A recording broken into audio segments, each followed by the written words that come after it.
are the Millie Goats. It is episode 228, April 6th, 2025, and it is officially Masters Week. I am AK. This is Edge. We are here on a Sunday night. Thank you, everybody, for tuning in. Numbers on the podcast have been jumping and popping up, so we appreciate that. I want to wish you all a National Caramel Popcorn Day. Happy National Caramel Popcorn Day. In the 1800s, Edge, did you know people ate popcorn like cereal with sugar and milk added? Ugh. Does that not sound terrible? Sugar and milk. Yeah. Pretty bad. Pretty bad. I mean, you could go back and be like, oh, the what's that called? Pops? The corn pops, whatever they are. Oh, yeah. Corn puffs. Right. I guess. Dude, can we get you a different episode counter over there? Now that I know that it's making you mad, I'm going to keep it on 215.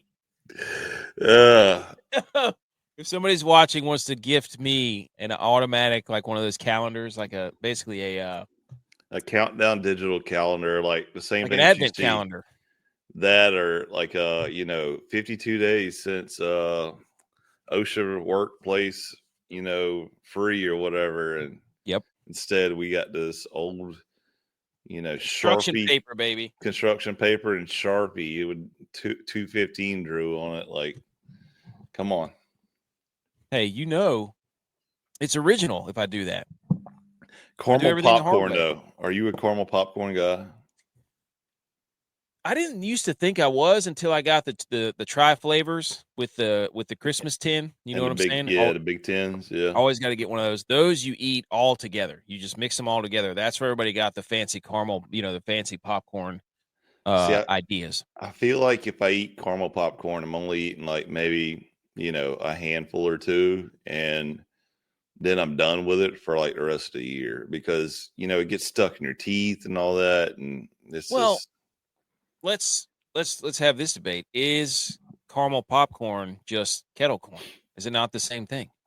I think so, yeah. I mean, let's just call it what it is. Yeah. I'm a white cheddar popcorn guy anyways. Like if you're going to make me twist my arm, what kind of popcorn am I going to get? Yeah. Gun to my head, it's white cheddar all the way. I would agree. Although the Doritos flavor from Smart Pop is pretty electric. I will admit that. You're a big Doritos guy though. That's your weakness. Here's the deal. We're all fat kids at heart, and we all have one of those one little things that are like, I can't let it go, even though we know it's terrible for us. Doritos has you hooked for life. But see, I don't remember. I'm going to be honest here. I don't remember the last time we got a beach trip in like 2 weeks, so I don't remember the last time I had a Dorito. It's been a while. Hey, I've been shredding. I'm down almost 10 pounds. I mean, just absolutely putting on a clinic today. Shout out, initial hang the banner for my son. We spent about 30 minutes trying to teach him how to ride his bike without training wheels, and he picked it up. Complete athlete. We went on 2 laps around the neighborhood. We worked on it for like 30 minutes. He figured it out. 2 laps around the neighborhood. He's got breaking down and everything? Oh, dude, yeah. He's nice. Like we spent one night, took his training wheels off the other night, I think Friday night, took them off, rode around the yard in the dark. Then spent some time today working with him, my wife and I. Shout out my wife. And by the end of the lesson today, he was riding up and down the neighborhood, following me, following her. Nice. Yep. He's more of an athlete than you are. That's gonna make you feel good. It's. We all saw the. I'm stiff, man. I'm stiff. No, between the skating video and the good old shopping cart.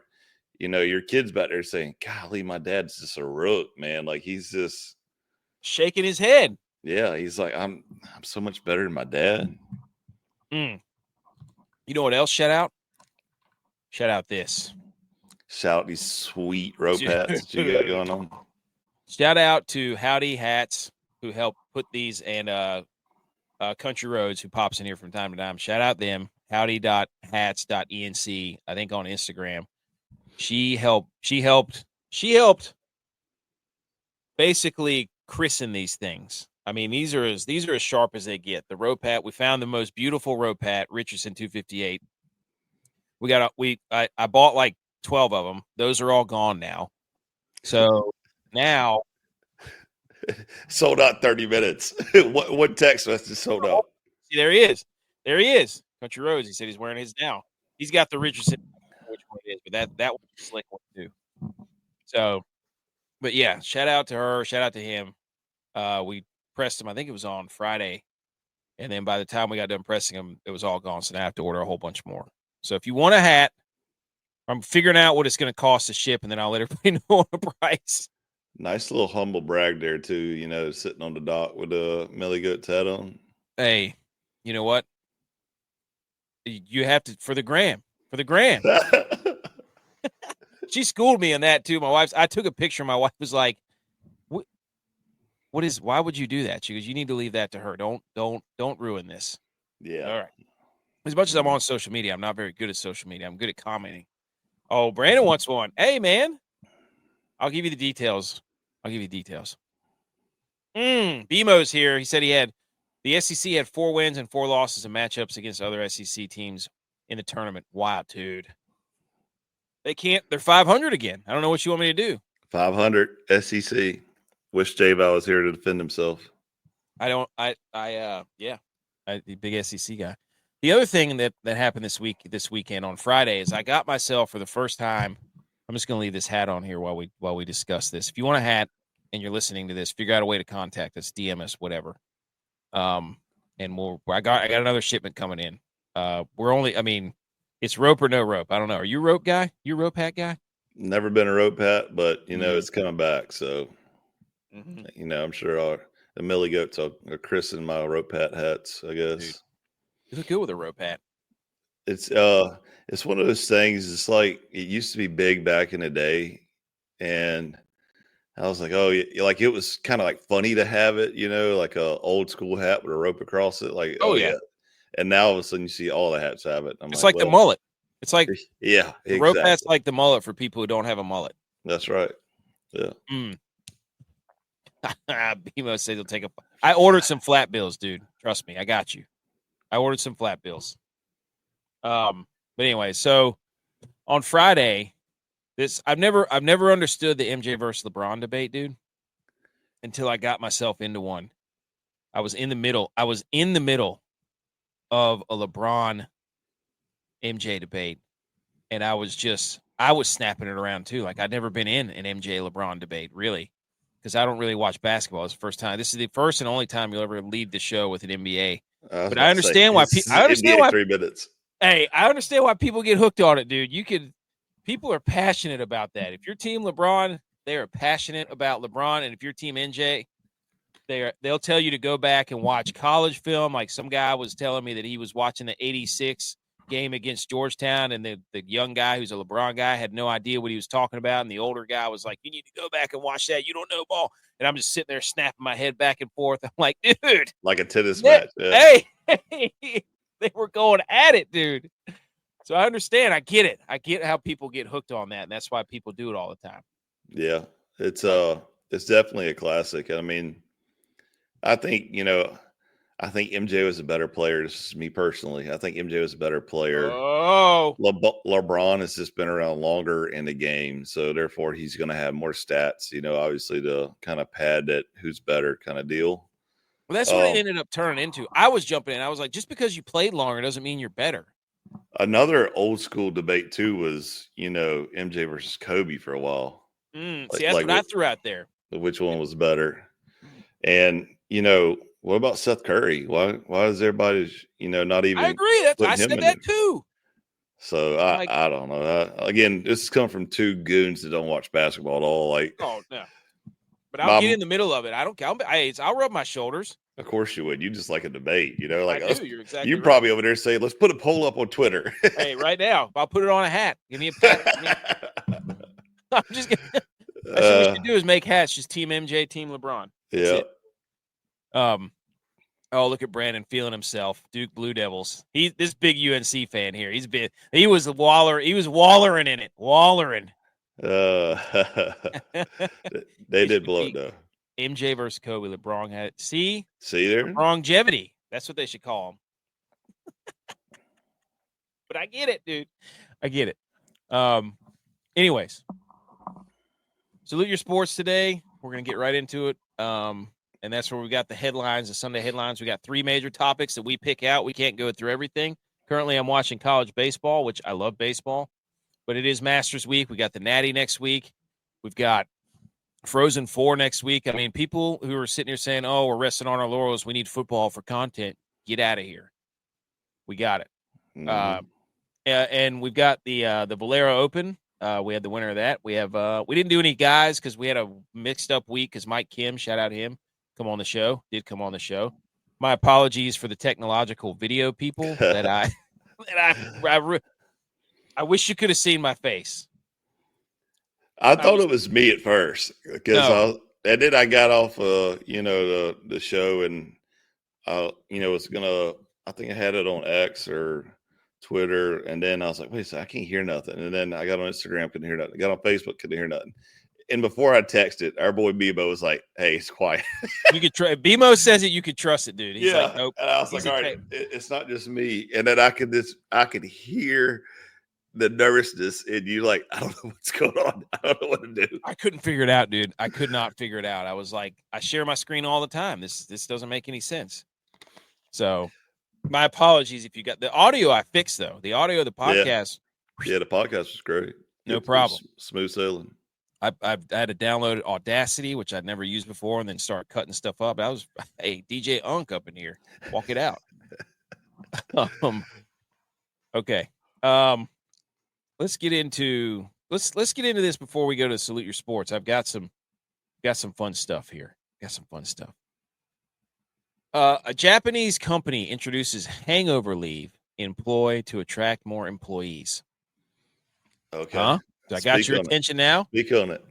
An Osaka-based firm is offering employees paid leave for hangovers in major celebrity news. Wow. Wait, is this for real? I didn't vet this at all, by the way. TrustRing says workers can take time off if they're feeling roughed after a night out or if they're too emotionally shaken by a celebrity announcement such as a death or retirement. Wow. Wait a minute.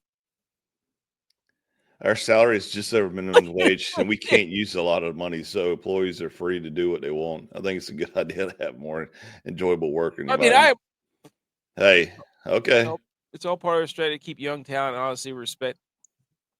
I mean, where do you stand? I mean, well, so I think we said about this, back in the day, but me and Tex kind of speak on this the same. But I remember in my younger days, when I was in the Marine Corps, I would be hammered drunk at a bar all night long. And I'm talking about 3, 4 in the morning, somehow make it to base, didn't drive, but somehow made it to base and would walk straight to my barracks, change into PT clothes and go run PT and PR my PT too. Like I'm talking about Hulk on, Hulk up. 5.5 minute, miles and stuff. And I was like, what is going on? And yakking the whole way and still going. And then I was like, all right, cool. And immediately after PT, I was Doc, our Navy corpsman, would usually go out with us. So I'm like, hey, Doc, I need you. And I would walk back to his office and get lay on his little, the little tables they have in the doctor, lay on the table. And he would put an IV bag in there. He's like, all right, don't get up till you got to pee.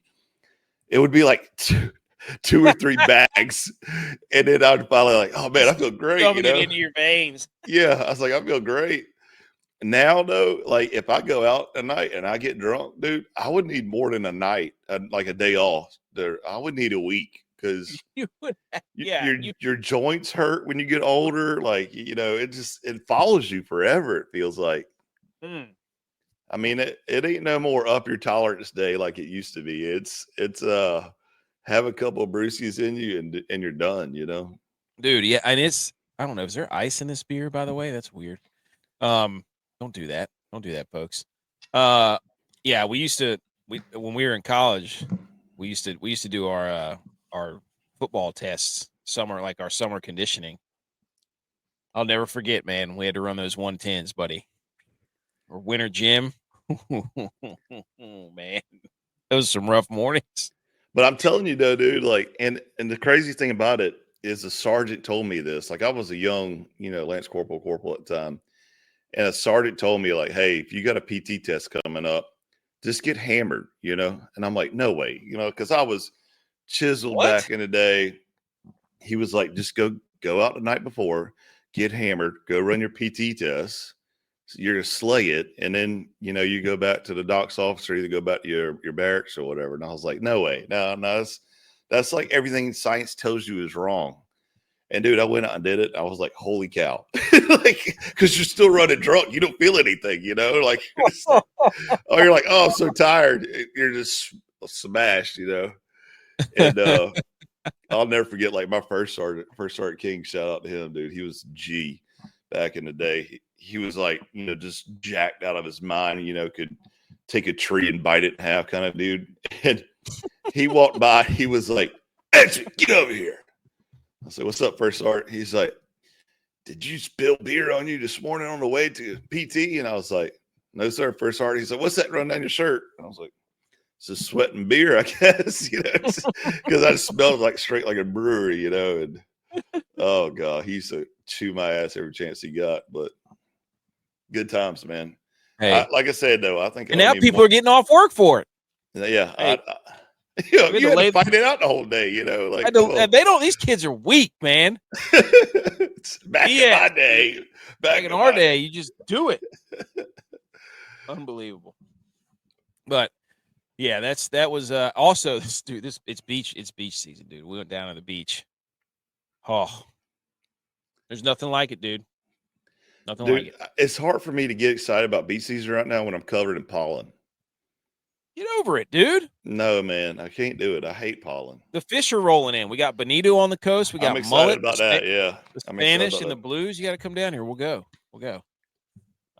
So yeah, we're gonna get to the Final Four and stuff. There's one more. This was good, dude. Okay, we'll get to the Final Four, all that stuff. We love to we get a little warm up in here, dude. This my wife and I were yelling at each other, but we were having a healthy debate. Did you know that men spend 7 hours a year hiding in the bathroom for peace and quiet? Let's take a look. A study has found that men spend an average of 7 hours each year hiding in the bathroom, not for hygiene, but for solitude. Research, which polled 1,000 men, revealed that their bathroom serves as a sanctuary from daily stressors like nagging partners, demanding children, and household chores. Commissioned by the bathroom specialist Pebble Gray, the study also found that men use the time to scroll through their phones in peace. However, even these retreats are frequently interrupted. On average, 1 in 10 bathroom visits disrupted is adding up to more than 170 interruptions annually. Researchers say the findings highlight the growing need for personal space and quiet times in busy households. Do you think you spend more or less than 7 hours a year doing this? Here she comes, dude. Definitely true. Numbers are off. Should be higher. She's talking about herself. That's what I want to know is what was the poll for women, you know, because that's what I said. I said, you mean to tell me it ain't just men. It's some women up in there too. And they just, you know, happen to leave out of science or whatever. I said, you have to sit down to go to the bathroom. You mean to tell me that I spend more time sitting than you do?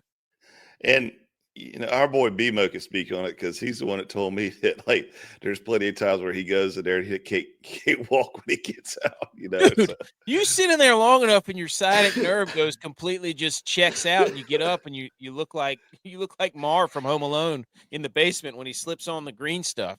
Yeah. Hey, there you go. He says 7 hours a week. Chris said that. See there? That's what I'm saying. I mean, wait, that's like 300 hours a year. But see now the kids know that they can just bust up on you, you know. So the bathroom's not even sacred anymore. My wife had my son. He was lecturing me, like, see, yeah, you go in there and you just get on your phone, don't you, Daddy? Don't you? And I'm like, I'm recording this right now. And I'm going to show you in about 10 years. Yeah. And I'm going to play that recorder when you're sitting in the bathroom, buddy, you and me. You know, and they stick their fingers underneath the door and they're yelling your name constantly, or they slide like a drawing, like, "Hey, kid, come on!" You know, I'm like, all right, geez. He must said 700 hours is too little. I told you, BMO would chime in on it. Hey, I'm telling you, man, it does. Like I try not to do it anymore because my legs do. I don't like my legs going numb. I Yeah, don't I like know. that. I'm the I don't same like way. that. I'm just damaging my sciatic nerve. I don't want that. But anyways, I thought those were pretty good. Hey, people getting paid for hangover days, and then people sitting on the toilet for 7 hours a year. Mm-mm. 7 hours a year. That's a little low. That's I'm not. pretty quick. Yeah. That's not like Chris said. Chris said 7 hours a week. So she said I'm guilty. See Hey, there? I that told you. bathroom. That bathroom. I'm telling you right now, the porcelain throne. Anyways, And see, like, the wife will go in there and she'll just, be scrolling Instagram and stuff. And I'll leave her alone as well as make sure the kids leave her alone. I swear, as soon as I sit down, she sends the kids to the bathroom. Hey, all, go tell daddy to hurry up. all of a sudden we lose control of everything. Yeah. Oh Lord. Oh, all right. Let's get into some stuff here. Hold on. All right, now we're gonna get into sports. That was great. I love that. Everybody, shh. Time to salute.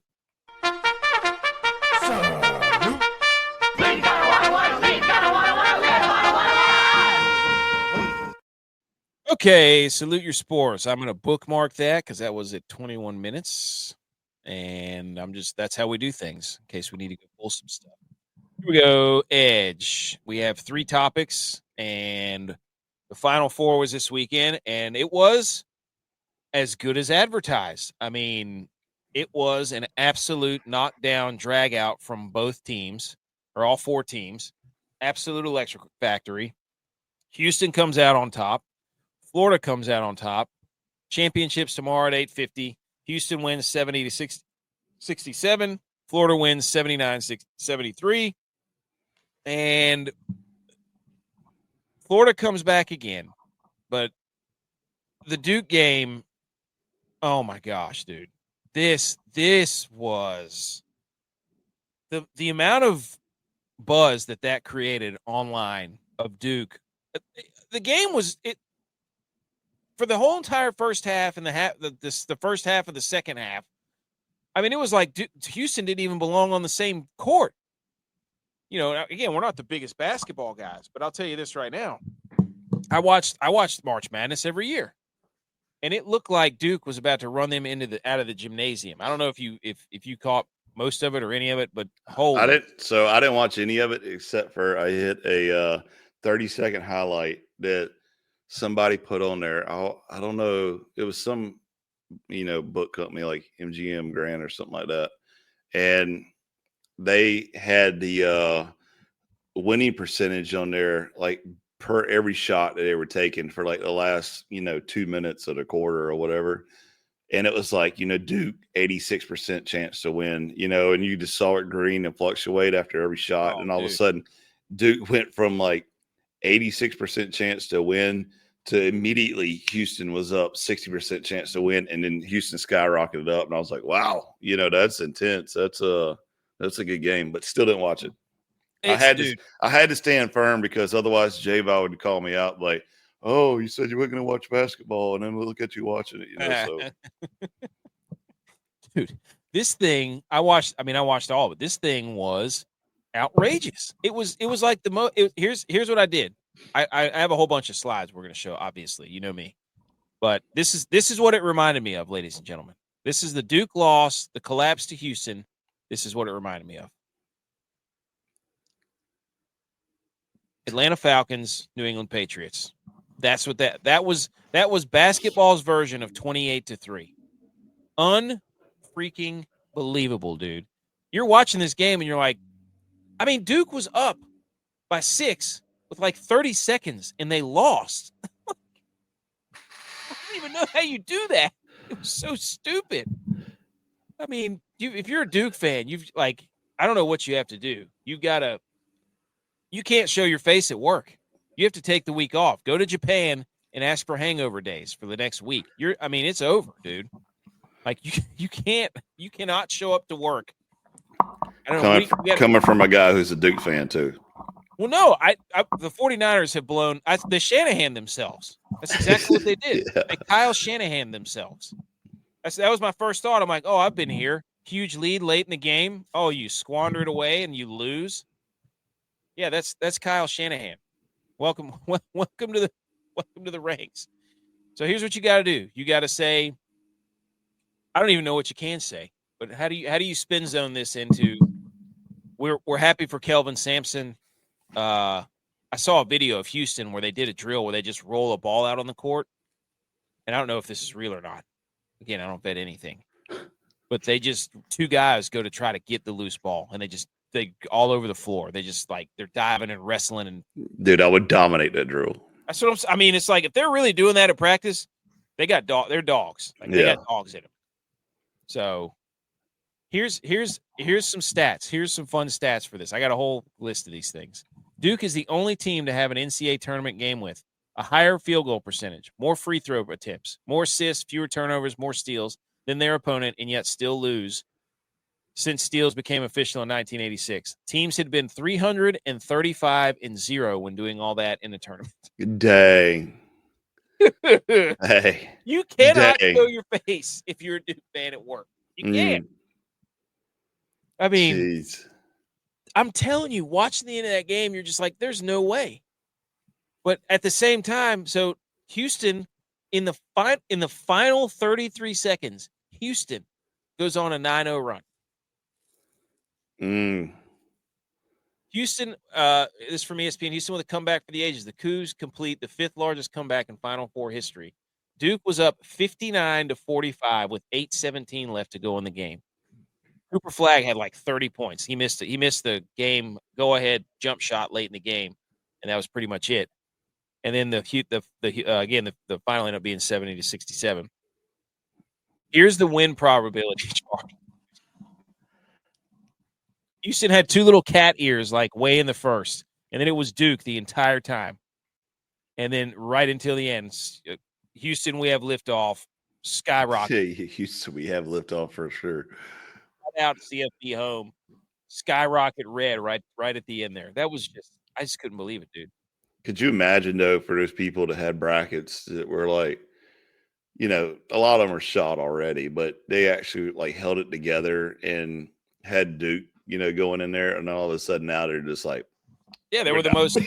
We're done. Yeah, it's it. I mean, Houston, people are gonna. I love Kelvin Sampson's speech after. He's like, Duke this, Duke that, Duke this. Not saying they're not great, but hey, don't remember. Houston's got some players too, or something like that. It was something really cool. And I think that was his first Final Four win. He'd been 0-2, so he's getting to the title game, maybe. But anyways, you've got to give Houston credit, being we are not going to quit. That was pretty cool to see. That was just awesome to see. These guys, this guy right here in the picture, I think he's a 6-year senior. I can't remember what his name is. But he ended up making 2 foul shots down there. He batted the ball on an inbound. We'll see in a second. I mean, Duke could not inbound the basketball. They couldn't get up. They couldn't get up court when they needed to. They were letting Tyrese Proctor. I don't know, dude. It was Duke just collapsed. And this is the one everybody's yelling about. Houston heads in line for 1-1, trailing by 1 after this foul on Flagg. So this was the Cooper Flagg. They called it over the back, and everybody's losing their mind, whatever. I mean, but if you're going to blame it on one play right there, you were up by 15 with 8 minutes to go. I'm about to say. Come on now. You need to look back a little bit more and just watch them implode. Come on. And then this was the inbound whenever they threw it. And, I mean, they were up by 3 at this point with 32 seconds to go. And then Houston steals it, gets a quick one, and then they had the over the back right after that. So this was also crazy. The Cougars' tenacious defense was key. They allowed 1 field goal to Duke in the final 10.5 minutes. How stupid is that? 10.5 minutes, they scored 1 field goal. That's nuts. I mean, there's football players that score, or kickers that score more field goals in a half. Come on now. Come on. The last time that Duke blew an 11-plus point lead, Coach K was on the sideline. Duke is 79-0 under John Shire when leading by more than 10 points at any point. A lot of records broken for this loss, dude. A lot of records broken. They kept showing Coach K, too. This game just did not make sense, dude. It was like they kept saying it was will versus skill. Like, Duke was definitely more talented, but they didn't have it. They didn't have that dog in them. When it was crunch time, they just didn't have it. Yeah. All you have to do is inbound the basketball, make a free throw, and they couldn't do it. Houston was more gritty. Houston had a dog in them, and they wanted it. They had a chip on their shoulder and just sat there and said, watch this. Yeah. I mean, that was, if you're a UNC fan, you probably loved it, but unless you're like a Rob Lowe ACC fan, you're like, oh no, this sucks. But I don't know. You're just watching that game, and all I could think of was Falcons, Patriots. That's all. Or Niners insert any Super Bowl in the last 10 years. Oh, got himself. Well, I mean, that's immediately I was like, I've been there. I know what that feels like. So my advice to the Duke fans who have to go into work. Wait a second. You cannot give advice because there was a time where you ghosted all of your friends. You didn't respond to any text messages or phone calls. You just went dark for a solid week. Just laying on your couch crying. That wasn't a Super Bowl. That was the NFC Championship. It doesn't matter though. You can't give advice if you're over there crying. When everybody told you Brock Purdy couldn't do it after he got his arm mangled like angel hair spaghetti. Look, we don't need another replay of excuses. I'm just telling you that you can't give advice to Duke fans. Hey, saying, I've been there. Where were you when Clemson lost in the playoffs? I was right here on this screen when the 49ers lost the Super Bowl. I wasn't invited to the show. Oh, baloney. I wasn't. Yeah. Okay. I told you I went on a roller coaster ride for Clemson this year. I wouldn't hide it, dude. But no, I've sat right here and I've taken my licks. I could not. I will admit, whenever Brock Purdy blew his elbow out when we were back there with Christian McCaffrey quarterback and everybody was trying to dunk on me, I was like, come on, guys. Like, if they lose straight up, I'll sit here and take it. But when we're back there with our running backs playing quarterback, I'm not going to listen to this. You won't take it either way because I will. You still haven't even shaved your head, like just because of the Rangers that you jinxed. Like you just. Say all this stuff. I'm done with playoff facial hair, and I'm done with all that. It doesn't work. I'm done with it. I've told you this a million times. It doesn't work because you jinxed it. No, because AK, you literally shaved your beard and then lost immediately. I got to do something else then. That play's over. It's done. I can't do it anymore. I've been doing this I've seen the Rangers play in a Stanley Cup. They lost. I've seen the Niners play in like 3 Super Bowls. I've done the playoff beard thing, and they lose. It doesn't matter. I'm doing my own thing. I gotta go down my own path. I can't try to be somebody else. Okay. I gotta be who I am. Okay. Sick of it. Sick of. What you got next? Okay. And then we got the Florida. Sorry, we took all the time up for the Duke game. But Florida, first of all, this guy, Walter Clayton, I don't know how Florida keeps doing it. Another SEC loss in your face, Auburn. Charles Barkley. He was really sad. He probably had money on the game.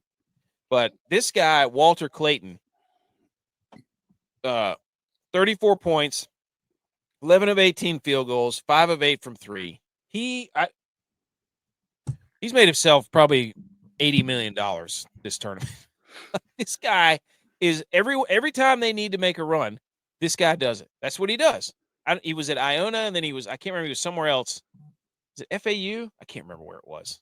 But this guy is just a freak show.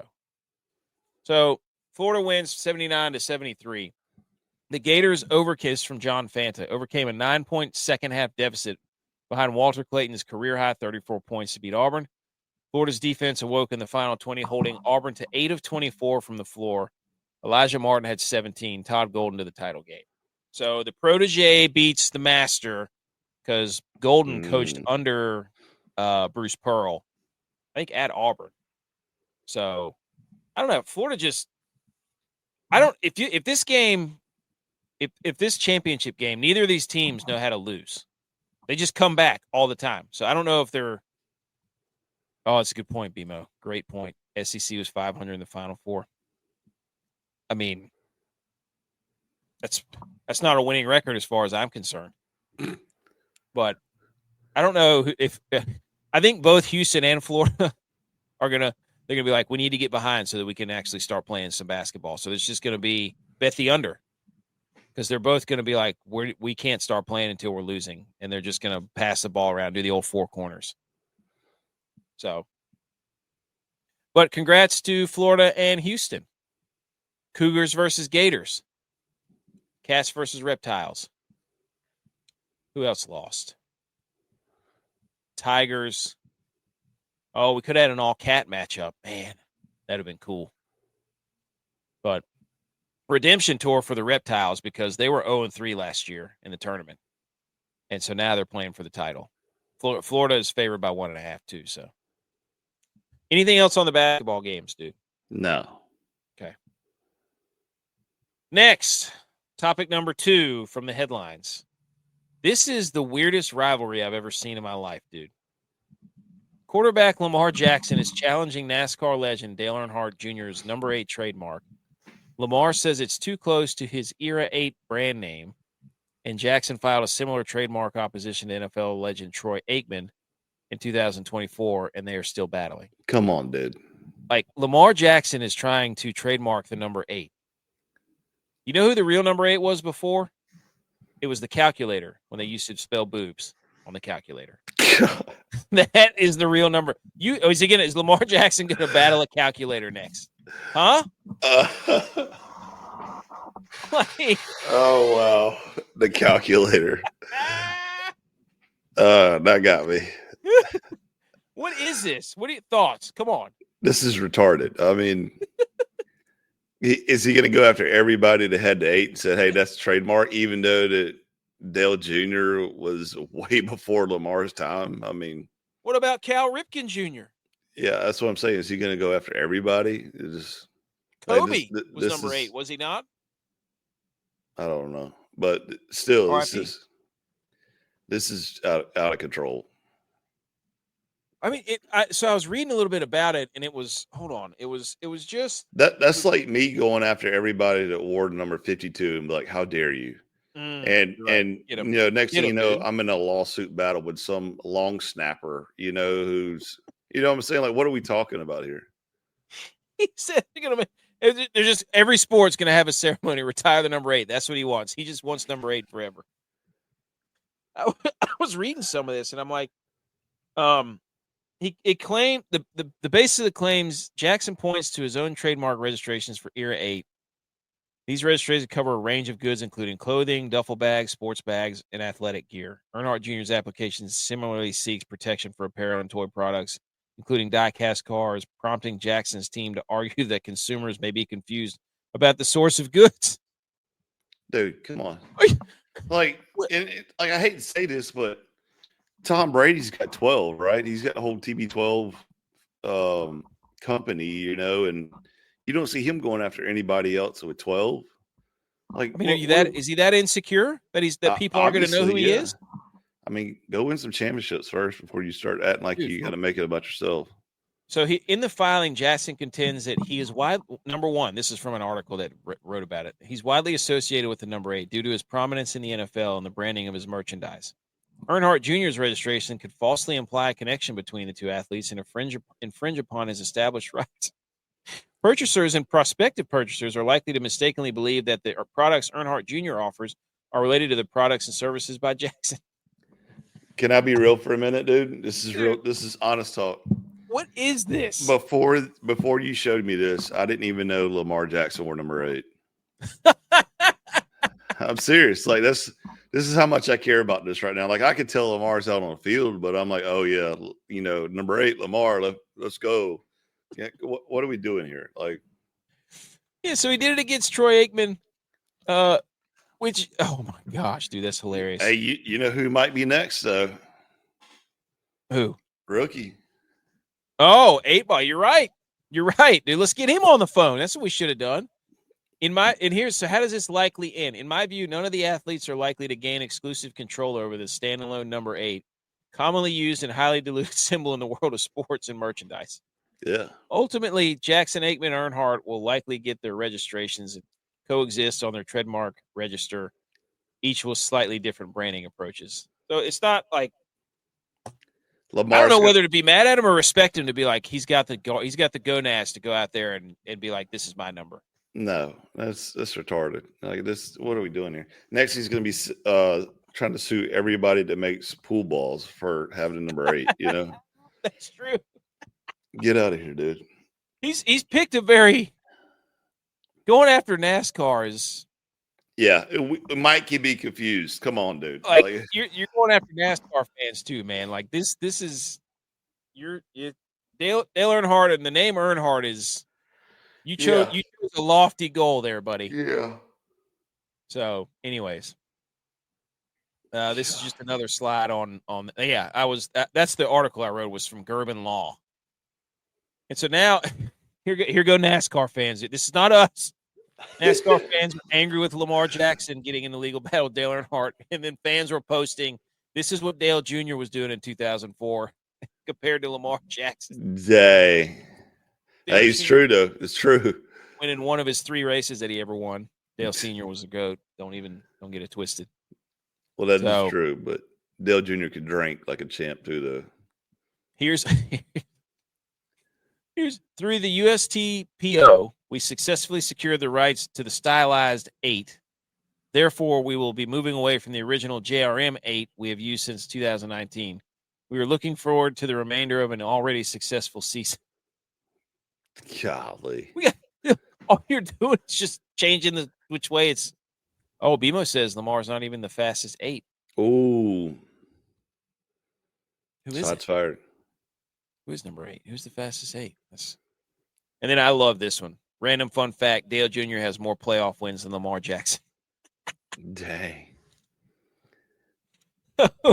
Oh yes. Oh, good point, BMO. He got me with that one. I was about to say it, but I didn't know if he was leading to it or not. And it was like, well, if a NASCAR would go 200 miles an hour, then obviously Junior's the fastest 8. Tex is here. Tex, North Carolina Blue Tex too. Champion winning streak Tex. Flag football champion. Do you have anything to say for yourself? All right, can you hear me? Yeah. Yes. All right. On this subject? Well, yes. Do the 8 subject? Do the Lamar Jackson suing Dale Earnhardt Jr. and Troy Aikman. What's your thoughts? Hey, Troy Aikman. But isn't he going after Ovi too? Is he going after Ovechkin? No way. Ovechkin? What? No. Is he? I didn't even think about that. This is out of control already. What are we talking about here? This is out of control. I mean, Ovechkin's got a cup, a Stanley Cup. Ovechkin has the most goals ever in hockey. Aikman has 3 Super Bowls, right? Aikman has 3 Super Bowls, 3 of them.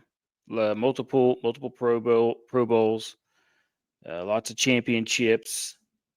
A lot of concussions. Junior has a lot of success too. Was the most popular driver for years. I don't know. Yeah. I said that the original 8 was boobs on the calculator when you used to spell it out. He's going to go after calculators next. Mm-hmm.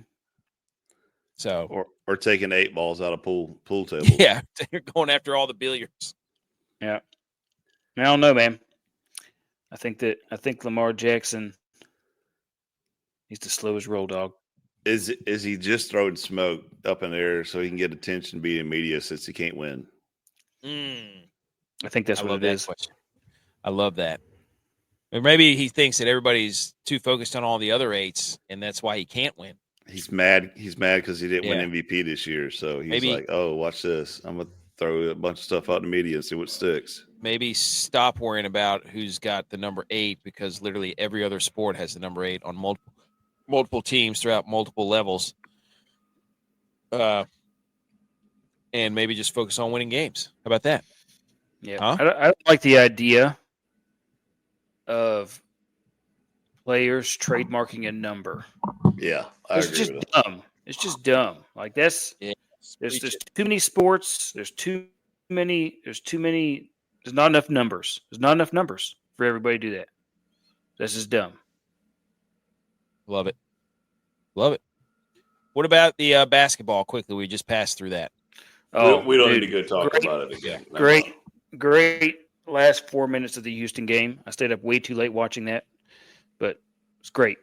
Great basketball.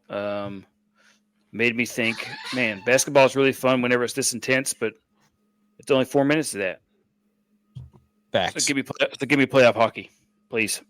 Let's go. Speaking of that, let's go right into topic number 3. He did it.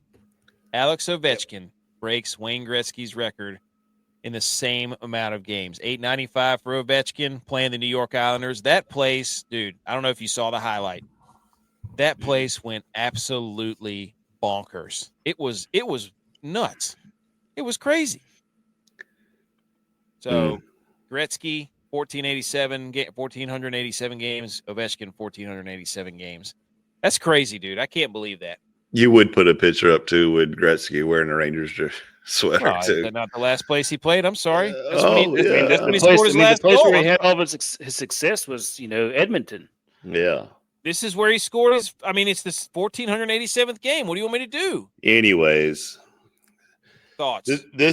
I think this leads kind of to the same debate, or it will in the future, of who is the GOAT. Like we were just talking about MJ versus LeBron or whatnot. And I don't know. To me, I'm always going to say it's going to be Gretzky. Like, I get Ovechkin is good, obviously, because he did it, but it's a different era. I mean, yeah, two different types of players too. Well, yeah, that too. But I'm just saying, like, they're feeding Ovechkin when Gretzky was like basically putting a team on his back for years and doing everything himself. And the style of hockey was completely different too. Like, Tex was going to say, but I don't know. I just don't know if you can have it one for one. As far as styles of hockey, I think that I was more talking about the two different players. Like Ovechkin was a true grinder guy who gutted out a lot of this stuff, whereas Gretzky spent the first part of his career on probably one of the greatest hockey lineups ever assembled, with goalies and all the other players he had around him. Ovechkin played with some great players, but he didn't have the Mark Messier, the Ari Curry. Those guys are all Hall of Famers too. Yeah, they went on to be captains of other teams that won Stanley Cups. Exactly. And Ovechkin I'm trying to think. Tom Wilson's pretty good. The crazy thing is Ovechkin is playing on those teams that went off and did the things that the guys Gretzky played. Evgeny Kuznetsov, Nick Backstrom. Yeah, Backstrom. Like they played there for a while. He'd never scored on this goalie that he scored on, Ilya Sorokin. He'd never scored on him. This is the first time he ever scored on him. So did he let him through though? Just for the No, it was an absolute laser beam, dude. They'd get of course top left circle. Yep, top left circle. Absolutely, It wasn't a clapper. It was a wrist shot that he just freaking ripped. And when that thing went in, he went and swan dove onto the ice. Everybody came out. They stopped the game. Gretzky was there. They did a ceremony. Like, it was a whole big deal. It was crazy. Well, I think I remember doing the same thing for Gretzky too. Yeah. It was cool. It was cool to see. So, and the Capitals were pretty good. So yeah, the Capitals I think it might be number one in the East. Yeah. He refused to go back into the previous game because he didn't want to get an empty net. Shout out to him. He wanted to do it the good old-fashioned way there. He said Gretzky wasn't even a goal scorer, big team assist guy, cared about the team first. You're right. That was another crazy stat somebody put up. It was like you could double Ovechkin's goals plus his assists, and it still wouldn't even be close to how many points Gretzky had. That just goes to show you, like, those guys he was playing with in the early part of his career. Those teams were insane. Stupid. Absolutely stupid. Anything else on Ovechkin? Congratulations. I'll Yep. give him a shout out for that. How many more years do you think he's got in him? Ovechkin? Mm-hmm. I mean, what else does he have left? I mean, if they don't win it this year, you think he's going to play anymore? I don't know. I mean, I'm just curious. You know, he's still playing at a pretty high level, scoring goals. How old is he? He's 40, isn't he? I think he's like 40. Yeah. God, dude, there's no he's way. our age or a year older. I mean, isn't it be like Yager, where he just like spends the next like 5 years playing in the Russian league or something? I don't know. Yeah, Washington's number one. They've already clinched. 107 points already. That's crazy. Dude, yes. We had a pretty heated debate earlier. It was pretty fun. You missed it, about how much time people spend sitting on the toilet. Dudes in particular. But see, Texas is in a bad spot though. Like he's got a platoon of kids coming around. There's no safe area for Tex. I'll go to the bathroom open, dude. I don't even care. I'm pooping. If you guys want to come in here and do this, we can. But my kids usually leave me alone. I don't even care, man. The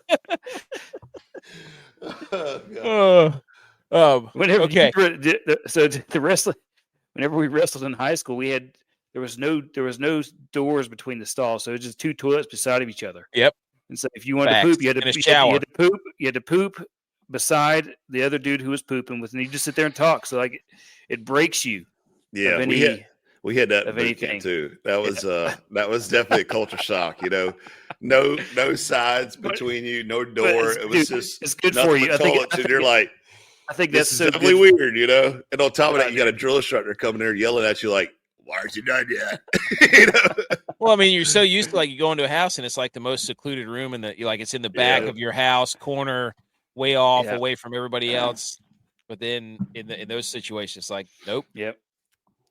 Hey, that was good. That was like it like breaks you of any like. I will say it will break you, but there's something about like, you know how it is, like when you're traveling or whatever, and the team goes and gets to the next place, and you go sit on a warm toilet seat. That still freaks me out. It's still to this day. I'm like, I can't do this. So no, dude. I always say thanks for warming it up for me. No, that's it.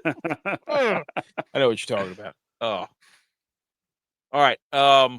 Okay. Before we get into the shambles meter, I want to do a update on our bracket challenge, because we had a lot of people enter, and it's getting down to let's just go ahead and do this real quick. You might see a familiar name up there. Here we go. So I got a message from Harrison Montague. So he's currently in the lead with 1,400 points, but look right here below him. What? It's BMA, not BMO, BMA. So this comes down to somebody's going to be the winner, depending on if Florida wins or Houston wins. That's how you want it. That's exactly how you want it. And then I know the rest of these guys. I know pretty much a lot, but it looks like it's going to come down to tomorrow night. So shout out to Harrison. Shout out to BMA. Let's see who wins this thing. Let's see who gets the hat, the $100 cash, and the $25 gift card to Fourth Quarter Performance, where you can go online and pick out some apparel or supplements or whatever from our guy Josh. But yeah, that's what it came down to. Don't pay no attention to my bracket where I got 25% right. That's a typo. We'll get that adjusted. Sure it is. Yeah, sure it is. Complete trash can of a bracket. Holy, so that's the worst bracket I've ever made. I'm convinced. But anyways, okay, let's go over the shambles meter. I'm glad you're here for this, Tex. We specifically were delaying this to make sure that you were here for this. Okay. Mm-hmm. All right, here we go. Shambles meter, ladies and gentlemen. Number 4, the Dallas Cowboys. Okay. Mm-hmm. Yep. And here's why. The Patriots trade quarterback Joe Milton and 7th-round draft pick to the Cowboys in exchange for a 5th-round draft pick. You are a Cowboys insider. What the heck? What the fart is going on in Dallas? Why would they make this move? Because they're trying to get a guy who can throw the ball really hard. I mean, like there's a lack of arm speed from Dak Prescott. There's a lack of throwing power from Dak Prescott, so they're trying to bring up the QB room average throwing speed. I don't see what the problem is here. Like, why? Like, are you not a football guy? Does this? I do this. He has beaten the Bills. Got him. He's the only got him. quarterback say to beat the Bills. J.U.Y.S not here to defend himself. He also throws the hardest ball in the NFL. No, he's tied with somebody. So it's the hardest ball though. Where's the lie? Find the lie. He's tied with somebody though. Got him. Gotcha. He's tied with somebody. You're not saying that part. Is it or is it not the hardest thrown ball in the NFL? Is this going to be the farewell tour for Dak if they're already getting a new quarterback? Answer the question. No, he's going to be a good backup. Backup. Well, I mean, the Cowboys can't get rid of Dak. Period. No. Even though Dak showed up, lost a bunch of weight. I don't know why. But drinking that Pure Leaf, man. Yeah, he's gone into diabetic shock. He's gone back into dipping. He's cutting weight. Glucose. His kidneys have shut down. 16 bottles of True Leaf. He's talked to our boy Cox about how to get that under control. Anyways, to piss rods, Joe Milton. Throwing piss rods. I'm just saying, they lost Trey Lance, so they bring in a guy to replace Trey Lance. Joe Milton.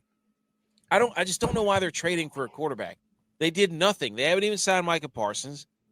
They signed Dak to the worst deal ever. They overpaid CeeDee Lamb. And they haven't been doing anything except trading for players like Joe Milton. Why? They need offensive line. They lost their best offensive lineman, did they not? What's his name? Martin?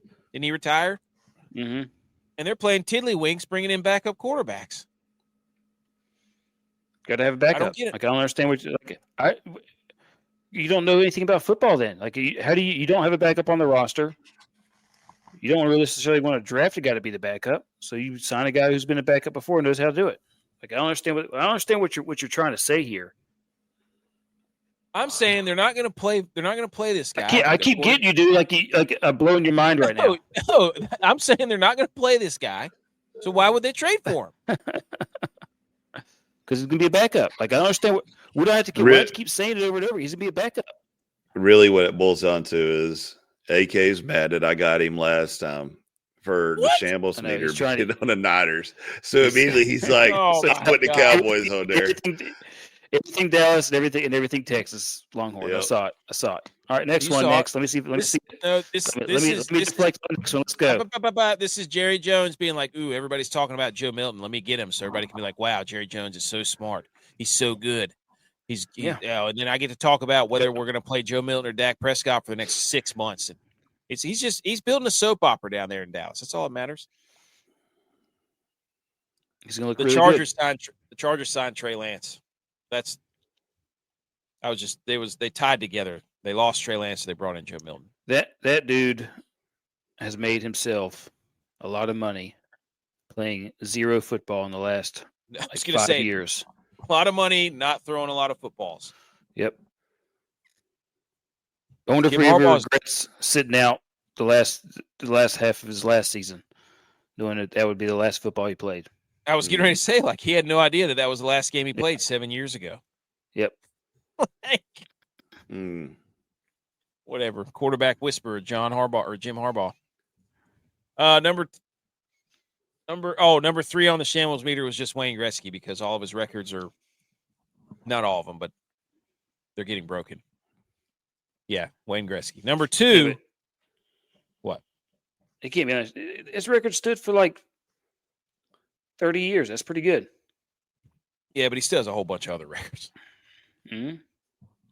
Number 2 on the list is Shedeur Sanders because the Titans canceled his upcoming private workout after his pro day.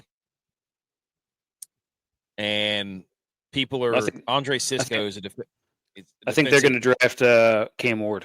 That's probably why they did it. I think they're probably going to take Cam Ward. Oh, yeah. Cam Ward has pretty much solidified himself as the number 1 overall pick.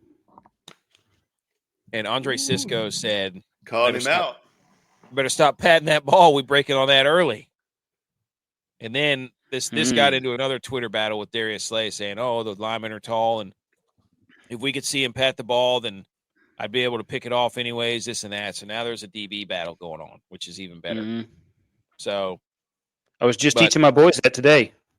I was like, as soon as his hands separate, he's throwing the ball. So if you guys are backing up watching him, his hands come apart, go ahead and start breaking on that receiver. Oh, then coach is going to be like, they're breaking when you separate your hands, QB1. No, drop that thing over. Drop that thing over the top. They aren't that complicated. But anyways, he's in shambles because he's not going to be the number 1 pick. DBs are already calling him out. And then his dad, Deion Sanders, confronted an NFL scout that was controlling his players on pro day. Y'all start how y'all want to start, Deion stated. Do y'all thing. Do what y'all do. So Deion Sanders cucked the scout. I don't even know what to make of that, dude. But shambles. And then number 1. I think I saw that clip. I think that guy's trying to teach him how to get their starts. But whatever. I don't know. Shedeur is he's just falling down. Is he going to be the Will Levis, the Aaron Rodgers? Is that who Shedeur is going to be? Where you check back on draft day and you're just like, he's sitting in the room and everybody's just kind of watching him get really sad as the picks go by, and then he doesn't even get the first day. Then he has to come back the next day and be like, that was really sad. And then like Will Levis, his girlfriend broke up with him. Dang. Is that going to be Shedeur Sanders? Anyways, number 1, Texas on the shambles meter. This is from Coyote Raider. Update on the state of Texas collegiate picture. There's a circle graph. It says, played for a national championship in a revenue sport since 2019. Yes, of course, in the circle are Baylor, Houston, TCU, Texas Tech. You know are Texas and Texas A&M. Thoughts, Tex? These are facts. This is not made up stuff.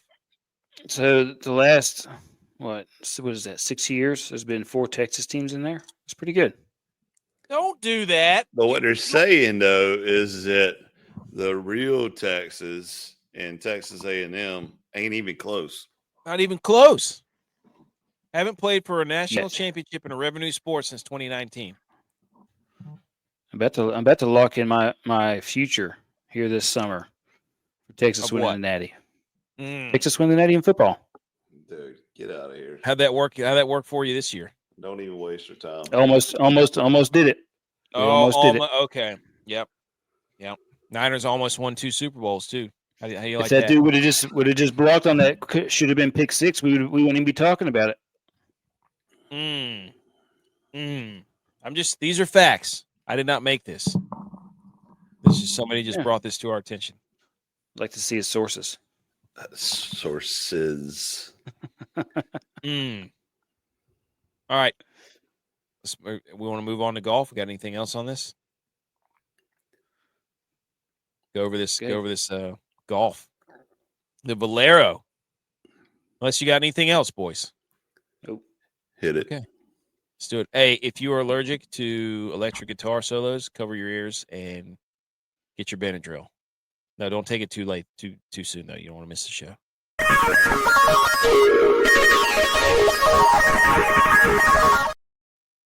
Okay, the Valero Open, ladies and gentlemen. Oh man, our guy, Novak. He was within 1 stroke. If you don't know, we're talking about Andrew Novak, friend of the show, guest of the show. We'll be back on to talk Panthers with us.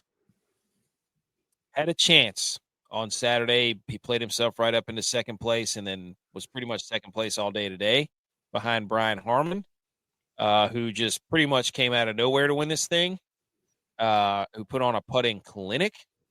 Novak also had a sweet birdie off the grandstands on a par 3. That was awesome. But Harman's had 3 top 25s this year, but Hasn't done anything spectacular. I think he had some spots in the Florida run where he was pretty good. Some courses that fit his game. Pretty crazy story too about him. He was the lady who used to watch their kids has not been doing too well lately, and so he said this was for her. So that was pretty cool. There's a terrible story about his son. Holy moly! I'm not even going to go into it, but if you want to read about it, go look it up. But apparently, this lady tried to save his son's fine now, but terrible. Don't sleep on water. You got kids near water, just stay alert. Let's just leave it at that. But anyways, the win today at the course was outrageous. We had a sweet shank fest by Justin Rose on day one. But basically, Brian Harman put on a putting clinic. Oh no, I didn't get it. Oh man, I didn't get the putting one. Anyways, he had made 55 of 55 putts inside 7 feet. Wow. That is stupid. So he was just the short stick was stroking. I mean, good for him. How do you feel, Tex, as a left-hander to have a left-hander win this tournament? Second left-hander this year. For me, and Texas is for a all true left-handers, left-hander. it feels good, knowing that we're coming back, making a resurgence. You're left-handed too, aren't you? Yeah, he's lefty. Whoa! I feel inadequate right now. You should. I think there's actually been 3 lefties that have won on tour this year. That's pretty impressive. I mean, the left-handers. I mean, what's going on here? Edge, care to comment on left-handers winning more golf tournaments? I mean, we dominate all the time. It's just secret. It's a quiet profession. But this was not the graphic that I thought I had, by the way. But shout out to Patrick Fishburne, who made a 105-foot putt for Eagle. Holy cow. Second longest on tour since 2003. Like me out there drilling the long ones. That is true. You do that. If you can if we're playing early enough and you get a line on the dew when you roll your ball across the green like a cheater. I also did it at your bachelor party. Drilled like a 30-footer to win the front 9. I know you do that. I'm giving you credit. I didn't realize he hadn't won since 2023. Yeah. That was when he won the Open. Yeah. Crazy. It's championship season in golf, by the way. We got the Masters this week. Oh, I can't wait. Yep. I love the Masters. Yeah. We're gonna try and do some 150 lineups again. I might start putting those on. I'm not those doing together. That. Nope. It's a grind. It's a grind. I'm not doing that. I do want to do some recaps. Thursday's gonna be tough because I work all day, but the average scoring today was 74.63, the toughest final round at this event since 2010. The win was stupid. The win was just stupid. It was stupid today. Let's just call it what it is. So we didn't give out any picks because we were doing the Michael Kim interview, and then we had a short show. So we didn't have any guys. We didn't have any sexy six-pack. We didn't have any make the damn cut parlays. None of that because we were focused on helping get Michael Kim a Millie Goats bump for the Masters. So, but shout out Brian Harman. That was pretty cool. And then just some golf news. The PGA Tour rejected the PIF's most recent offer to invest $1.5 billion into the PGA Tour Enterprises. The tour's for-profit entity, which came with the caveat that the rival Live Golf League would remain intact, so sources confirmed to ESPN. Basically, they said, we're not going to do this if you guys are still going to be a league. Yep. Trying to take their ball and go home. I don't know how things end. Yeah. I'm just trying to think about why they wouldn't do that and make it like another circuit. I don't know. There's probably too much pride of they probably screwed it up way early. Now, if they take anything that's less than what they want, they're going to feel like they lost. So, I don't know. And it's most of the guys I think they're trying to wait out the guys who left initially because all their contracts are running out. Right?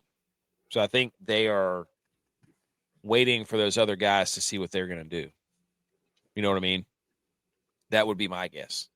And now you got all these YouTube golfers jumping in and mixing it up with everybody. So I don't know. And since it's Augusta this week, you have to do, this is what everybody does. You get to look at the menu and figure out what you would want to do. But this is what $30 will buy you at Augusta. You get 2 beers, 2 chocolate chip cookies, or that's what it looks like. A barbecue sandwich, looks like 4 pimento cheese sandwich, 2 bags of chips, a payday. And I don't know what that is. It looks like a chocolate chip cookie. That's pretty good for $30, boys. No joke. I mean, would you substitute pretty much every single one of those out for beer? Pretty much.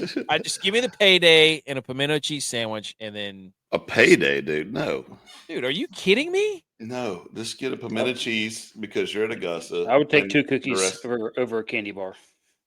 Yeah. Oh, that's true. That's a good point. I will surrender to that. I will acquiesce. We'll acquiesce that.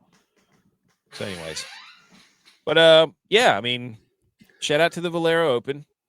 All gas, no brakes. Shout out to Augusta. We got boots on the ground in Augusta. We do have boots on the ground. Gonna have some great coverage about it. You know, once it's over, dude, I'm excited about it. I don't know why the whole Millie Goats team and staff isn't at Augusta right now. I mean, at least just to lift a rope and go across the tree line. You know what I'm saying? Like, what are we doing there? We got rope hats too. Rope hats. Pull the rope up and go. We're gonna drop the rope. Should we try to go to Quail Hollow? Should I try to get us media passes for that? It's a PGA event. Let go. I could submit for it. I don't know when the date is. It's close. I'll look it up. I don't know when the date is. I think it's in No, I think it's in June. But it is might be in May. You're right. Might be. Hold on. I'll look it up. I don't know. Yeah, check that out. Anyways, I think that's all we have on the golf. Anything else? I mean, I'm just so sad for Novak. If he had won that, Oakmont. BMO, yes. BMO can house. BMO can host. May 12th. That's going to be tough. May 12th through 18th. Isn't that Mother's Day? Is it? It's Mother's Day. Dang it.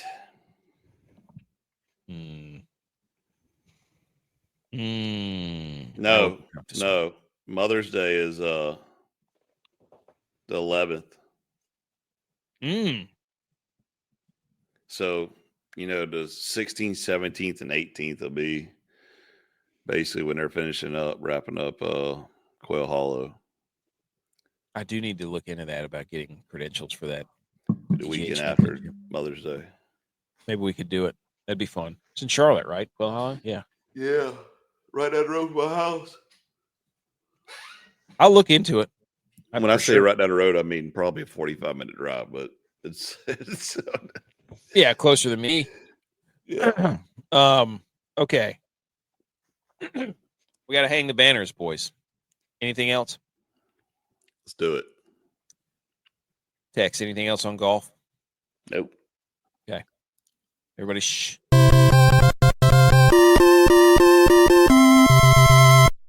You did it! Congratulations! Hang the banners. Here we go. Who wants to go first? I'm going first. Tex is never going first. My hang the banner is not sports related, but I got to give a shout out to the one and only Mrs. G.U.Y.S for winning Teacher of the Year. Oh, dude, let's go. I mean, that's like an elite honor. Teacher of the year? Teacher of the Year. Why did he say anything? You know, he didn't want to humble brag every now and then, but I got to give a shout out. That's definitely a shout out. That's a good hang the banner. I like that. Shout out, Miss J-Bye. He needs to get her a banner for real. Yeah, he needs to get her a real banner. That's what he needs to do for Mother's Day. There you go. You're welcome, J-Bye. We just gave you a gift. Oh, she would love that. You can hang it right over the fireplace. I know her. She would love it. You could all sign it too. Yes. Have the whole class. Everybody sign it too. Yes. Tex, do you have one? You want me to go? I have 2. Mine was just going to be Ovechkin for breaking the record, but I was going to be an easy one. Yeah. Dude, think about this too. Now you literally have smack to talk about G.U.Y.S for another year or so. Is that his wife has won more championships than the Bills has? Oh, Got him. let's go. Who has more MVPs, Josh Allen or his wife? Well, they're tied right now. They're tied. Why did you put Basketball Jones GOAT as your name, Tex? Because I was jonesing for basketball, man. I was like, man, that's good. That was good. That's some good basketball there. Houston game. Yeah. So I was just jonesing for more basketball after that game. I was like, all right, I might watch the national championship. It sounds like the CEO of Stats has won our family league, and this is not going to be good for our family vacation. No. I expect a full-on gloat fest. The Millie gloats. Yep. So hang the banner for football being almost back again because the draft is in like. I love that. It's in like 2 weeks. What? 2 weeks? Oh yeah, man! I am so like we'll be watching football highlights again, talking about football stuff. Mel Kiper up there yelling at you. Oh my gosh! Yep. Got all these new draft analysts who just go me back. Me and AK are going to run the 40 and time each other. That's what we're going to do. We're going to run the 40 and time each other. We can do that on the beach. Let's do it. Not in the sand. No, not in the sand. Hey, put a stretch. That's all I got to say. Run it then on the street. Yeah, on the street. We'll run on the street. Okay. Not in the sand. I just Better feel stretch. like the sand. I feel like the sand's going to like absorb some of my explosion. Oh, okay. And lead to injury. Yeah. Proof. My knee was killing me the other day on Friday, I think is when it was. Sucked. I don't even know what happened, but we persevered. I've been doing a lot of legs lately, a lot of squats. So, anyways, I did a hang the banner at the beginning, which was my son for your nephew for riding his bike without his training wheels and picking that up in about 30 minutes. Nice. Oh, no, wait a minute. I'm going to change my hang the banner for my 4-year-old son skating better than AK. Got it. Hey, video proof too. Like it's here's video proof that it happened. Mom sent it to us. Oh man, that was funny. He does. Hey, in a few weeks we're gonna get to put that to the test, dude. You'll see. I'll bring my blades. I'm gonna put some new wheels on them too. Woo!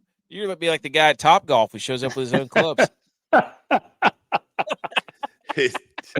If I'm blading, it's gonna be in my blades.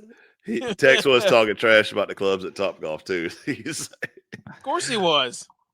These things aren't. Then our regulation length. Gosh, dude, I'm so excited for the Masters. I love the Masters week. Just something about it. I don't know.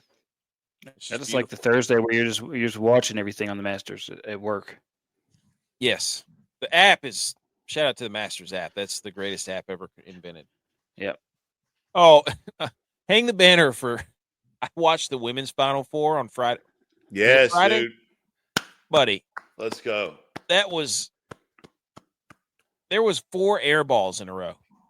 I'm not talking like, they threw a layup and missed. I'm talking like 4 legitimate jump shot air balls.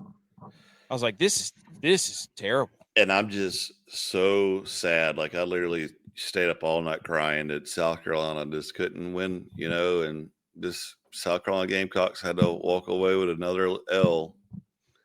It just broke my heart. I was sensitive to it, and all these Gamecock fans suddenly become a women's basketball fan, because their football team is terrible and, all this. And all of a sudden they're like, oh, now what are we going to do? We got to go watch horse racing. I hate to hear Baseball, right? I don't think they're going to be good this year. I'm just saying, I was just watching the women's basketball and I was, my wife and I were sitting on the couch and I'm like, I was counting the number of air balls that happened in a row. They went like 5 minutes without scoring. It was just air ball after air ball after air ball. I was like, what is going on? Yeah, that's rough. So my first hang the banner is to The drive, chip, and putt kids were asked what their Masters champion dinner menu would look like, and the kids who won gave some great answers. So we had Ellie Kim, who said Korean. She's the 7 to 9-year-old champ. Korean food like galbi, which is beef because it's yummy, butter pasta, ice cream, chicken tenders with fries, hamburgers, and steamed broccoli. Right. Gotta love that, dude. And then Dawson Dial, who's 10 to 11, he won. His Masters dinner would be cheese breadsticks, a pasta bar with lasagna, cheese ravioli, various noodles with meat Alfredo and marinara sauce, a salad bar. For dessert, I would want ice cream cookies with M&Ms on the cookies. Dude, is he Italian? Because that's a lot of noodles up in there. I mean, a lot of pasta. That's what I'm talking. He's just like carb after carb, just load it down. Olive Garden, buy one, get one free. Take it to go, all you can eat right there. Alexandra Fung wants filet mignon, asparagus, white rice, and Oreo ice cream. I love how all of them are just like, I want ice cream and cookies. I mean, that's the true age gap, right? Dude, I love it. Abigail Henriksen was 14 to 15-year-old. She said chicken fettuccine Alfredo with a Caesar salad and garlic breadsticks. For dessert, I would love brownies and ice cream. Terrible ice cream. Mint chocolate chip. Ugh. Yeah, I'm down with the ice cream cookies with M&Ms. Yep, that guy, that's all timer right there. Dawson Dial has got it. I mean, look at how he's just like, I want lasagna, ravioli, meat sauce, Alfredo. Like, this guy, just unbelievable. I love it. My second hang the banner is to Ryan McCormick. He started to put tape over his mouth to shut his mouth on the Corn Ferry so he'd stop cussing at himself. So shout out Ryan McCormick. Oh, I don't know why he's doing this. Jeez. Oh. He must have got fined or something. Dude, he turned into that guy who went viral for like dunking his face in sparkling water. Yeah. Tape over his mouth when he sleeps. I don't know. Anything else, boys? Nope. I think we're going to be back to regular schedule. I don't know if we're going to have a guest this week or not.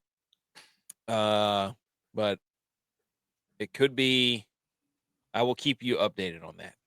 So, the podcast will be out tomorrow if you're joining us late. We got quite a few of you in here. And go back and listen to the beginning of the show. And we will be back Wednesday night for the Masters preview. And if anything changes, we will let you know. And update on the hats. I've ordered more hats. If you would like a hat, figure out how to get in touch with me. And then I will update you on how.